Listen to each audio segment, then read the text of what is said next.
नमस्कार, आप देख रहे हैं कैपिटल टीवी का खास शो सबसे बड़ा सवाल। मैं हूं परवीन शेख।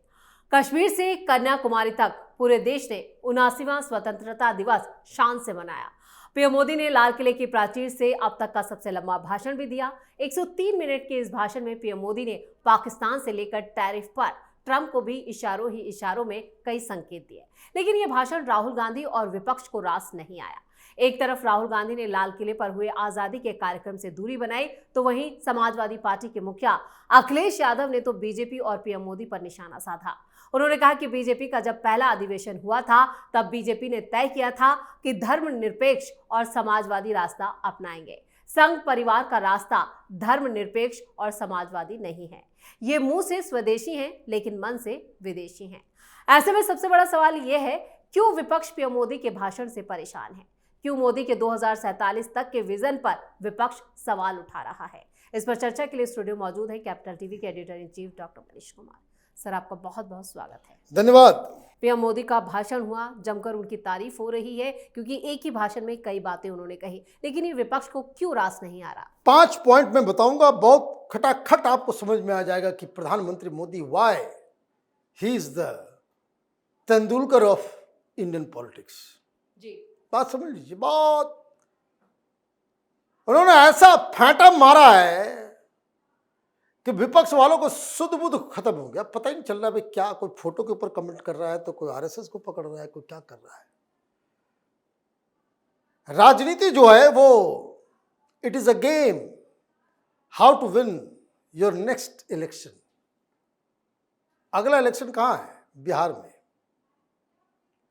और जितने तमाम मुद्दे हो सकते थे सब छीन लिया, सब छीन लिया। पहली चीज जिसका कोई जवाब नहीं है इन लोगों के पास, ऑपरेशन सिंदूर के ऊपर बहस करके इन्होंने और भी पैर पे कुल्हाड़ी मार ली। आपने क्या समझ लिया कि हिंदुस्तान के लोग इतने बेगैरत हैं जो अपनी ही सेना के खिलाफ आपके घटिया दलीलों को समर्थन देने के लिए खड़े हो जाएंगे? कभी किसी ने सोचा है कि इतना मीडिया, इतना पैसा, इतनी सरकार, इतना सब कुछ, इतना बॉलीवुड, इतना लेखक, इतना तमाम एनजीओ कन्हैया को चुनाव नहीं जितवा सका? ना उसके घर में बेगूसराय में, न यहां नॉर्थ ईस्ट दिल्ली में। क्यों? वो टुकड़े टुकड़े का जो आभा मंडल जो है उसका, वो जाता नहीं कि देशद्रोही है।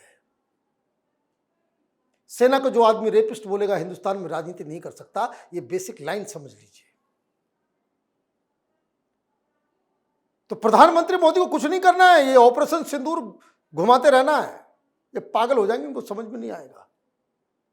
राहुल गांधी पता नहीं कौन सा क्या खा पी करके उन्होंने ये ऑपरेशन सिंदूर के ऊपर अपने पैर पर कुल्हाड़ी मारा है, वो भगवान मालिक। तो नंबर 1, जितना प्रधानमंत्री मोदी ऑपरेशन सिंदूर करेंगे, इनकी धड़कनें जो है वो बढ़ती जाएगी। तो इसलिए कल के भाषण में एक बहुत बड़ा पोर्शन जो था वो ऑपरेशन सिंदूर, आर्मी और पराक्रम को लेकर के था। नंबर 2, जो सबसे ज्यादा ये लोग आवाज उठा सकते हैं या मुद्दा बन सकता है, वो बेरोजगारी का। जी, 1 लाख करोड़, 3.5 करोड़ लोगों को फायदा पहुंचाने, युवाओं को, फर्स्ट टाइमर। 1 लाख करोड़ रुपए आपने युवाओं के लिए रखे हैं। ये युवा कौन है? They are all first time voters. 15,000 रुपए मिलेगा। फर्स्ट टाइम वोटर्स है ये सब। हो गया खेल तुम्हारा। ये जो टी शर्ट विशर्ट पहन रहे हो ना, और स्पोर्ट्स शू पहन करके कि भाई युवाओं को, ये रील्स वगैरह बना करके युवाओं को अपनी तरफ आकर्षित करने का, ये 15,000 रुपया गया उनके खाते में। जाओ, तुम्हारा काम लग गया। तो इसलिए बड़ी चिंता, बड़ी परेशानी हो रही है। नंबर 3, ये जो महिलाओं का अचानक से, ये खास करके मैं इस बात के लिए कहूंगा कि women as a vote bank, Hindustan में 2 लीडर ने महिलाओं को गैल्वेनाइज किया है कि जिन्होंने उस बेड़ी से अपने आप को आजाद किया कि घर के जो मेल होते थे, बुजुर्ग होते थे, हस्बैंड होता था, पिता होता था कि भाई उसको वोट देना है और सारे लोग जाकर के वोट करते थे। अब ऐसा नहीं होता, अब ऐसा नहीं होता। और इसके लिए क्रेडिट मैं दूंगा एक नीतीश कुमार को और दूसरा क्रेडिट है प्रधानमंत्री मोदी को जी। कि महिलाओं को, पहला क्रेडिट नीतीश कुमार को ही है। I have seen it with my own eyes.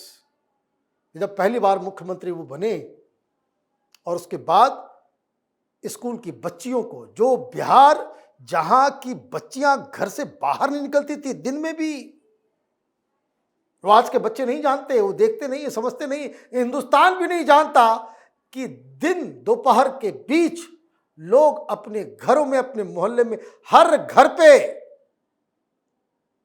Grill लगा करके ताला दिन में लगा होता था। कोई गेस्ट आते थे तो ताला दिन में खुलता था। ऐसा वातावरण लालू यादव ने बना रखा था। लोग बोलते हैं इधर उधर की बातें, बकवास। तो महिलाओं को जो एक अलग एंटिटी, एक वोट बैंक, भाई हम वो लड़कियां जो 15 साल पहले बाहर निकली, वही तो है नीतीश कुमार का समर्थन बेस। डॉक्टर साहब, ये कई चुनावों में ये सामने आया है, जब बाद में विश्लेषण होता है तब ये खुलकर सामने आता है कि महिलाओं ने जमकर वोटिंग की पीएम मोदी के नाम पर। और प्रधानमंत्री मोदी ने क्या किया, चाहे वो गैस हो, चाहे वो घर हो, चाहे वो टॉयलेट हो, जो सब्सिडी है वो महिलाओं के अकाउंट में। मेल को दोगे दारू पी के खत्म कर देगा, इधर उधर कर देगा। पीएम मोदी हर मन से मुखिया महिलाओं को ही मानते यस। तो जिस घर में मुखिया महिला होती है वो घर सही चलता है, ये बात समझ लीजिए। नो ऑफेंस, लेकिन बात हकीकत है। जिस घर में महिलाएं घर को संभालती हैं, चलाती हैं, वही घर संपन्न और सुखी रहता है। ये बेस लाइन है और महिलाओं को इस जिम्मेदारी को सहस्र रूप से स्वीकार करना चाहिए। This is how things are done. तो खैर, तो ये जो महिलाओं का, तो भाई लखपति दीदी बनवा रहे हैं। लखपति दीदी, अभी मैं आपको बता दूं, अभी आप याद रखिएगा कि 2029 जब आएगा ना, आप देखेंगे कि लाखों की संख्या में लड़कियां, वो ड्रोन ऑपरेटर्स हैं, जो एग्रीकल्चर में काम हो रहा है, ट्रांसपोर्टेशन में काम हो रहा है, वो अभी मुहिम तो चल ही रहा है। और प्रधानमंत्री मोदी ने कहा कि भाई 3 करोड़ हम लखपति दीदी बनाएंगे। आप मतलब समझ रहे हैं, 3.5 करोड़ युवा फर्स्ट टाइम वोटर, 3.5 करोड़ महिलाएं जी। आप विजन देखिए उस आदमी का कि कहां है। ऑपरेशन सिंदूर, ऊपर से वो नेशनलिज्म, आइडेंटिटी।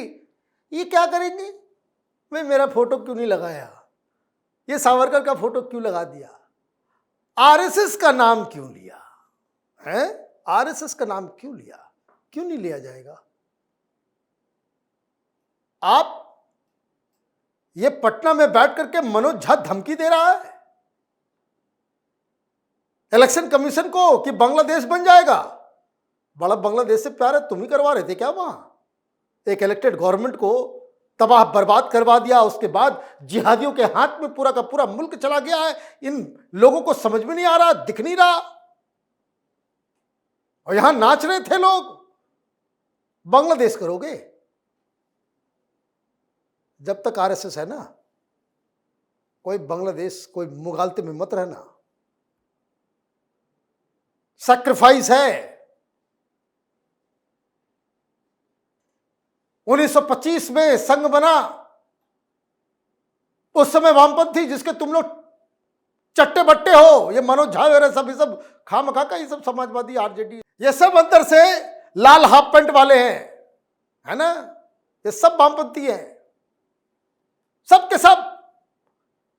तो कम्युनिस्ट पार्टी भी तो बनी, वैसे तो बनी ये ताशकंद में 1920-21 के आसपास, लेकिन ये लोग ऑफिशियली बोलते हैं कि हिंदुस्तान में बना और 1925 में बना। ठीक है, ओके, डन।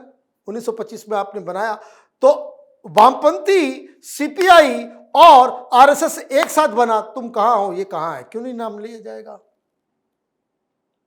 एक जो है इतिहास के डस्टबिन में चला गया, और दूसरा हिंदुस्तान की राजनीति ही नहीं, ये मत समझिए कि आरएसएस जो है सिर्फ बीजेपी है।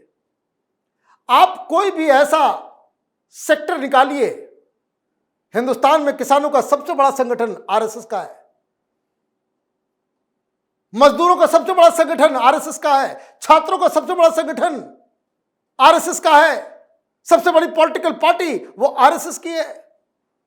झुग्गियों में सबसे ज्यादा काम करने वाले लोग आरएसएस के, सबसे ज्यादा वनवासियों ट्राइबल्स के बीच काम करने वाले आरएसएस। आप उस जगह का नाम लीजिए, उस सेक्टर का नाम लीजिए, समाज सेवा जिस हिसाब से आरएसएस कर रहा है उसके पंसगा तक नहीं हो, है ना।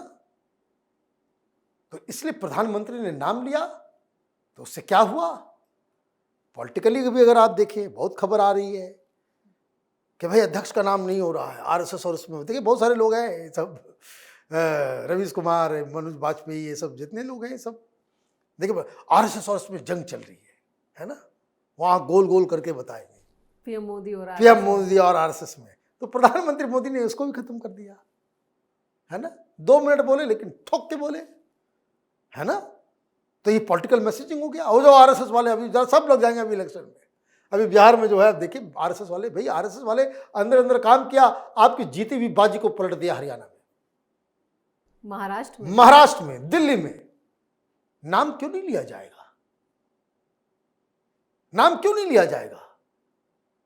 तो ये सारी चीजें हो गई, और उसके बाद विदेशियों का खतरा भी बता दिया कि भाई इस देश को धर्मशाला नहीं बनने देंगे। तो आप देखिए प्रधानमंत्री मोदी के भाषण को अगर आप सुनेंगे तो लगेगा कि प्रधानमंत्री मोदी जो है वो 2047 के भारत के विकसित होने का एक रोड मैप बता रहे हैं। लेकिन लीडर तो वही होता है कि बिटवीन द लाइंस वो अपनी राजनीतिक गोटियां भी सटीक तरीके से रख दे, और यही काम बखूबी प्रधानमंत्री मोदी ने किया, और इसलिए विपक्षियों के पेट में दर्द हो रहा है। चलिए डॉक्टर साहब, इस तमाम जानकारी के लिए और सटीक विश्लेषण के लिए आपका बहुत बहुत धन्यवाद। धन्यवाद। तो पीएम मोदी ने 12वीं बार लाल किले से देश को संबोधित किया, और अपने इस भाषण में पीएम मोदी ने बता दिया कि विपक्ष के लिए सत्ता तक पहुंचना अब आसान नहीं होने वाला है। पूरे विपक्ष को अभी लंबा इंतजार करना होगा, क्योंकि विपक्ष के पास ना मुद्दे हैं, ना विजन है, ना नीति है, ना दिशा है। इसलिए विपक्ष सबसे ज्यादा परेशान है, और इस परेशानी में पीएम मोदी ने कई गुना इजाफा कर दिया है। इस खास शो में इतना ही। वीडियो कैसा लगा कमेंट करके अपनी राय जरूर दें। वीडियो को लाइक करें, शेयर करें, और कैपिटल टीवी को सब्सक्राइब जरूर करें। धन्यवाद।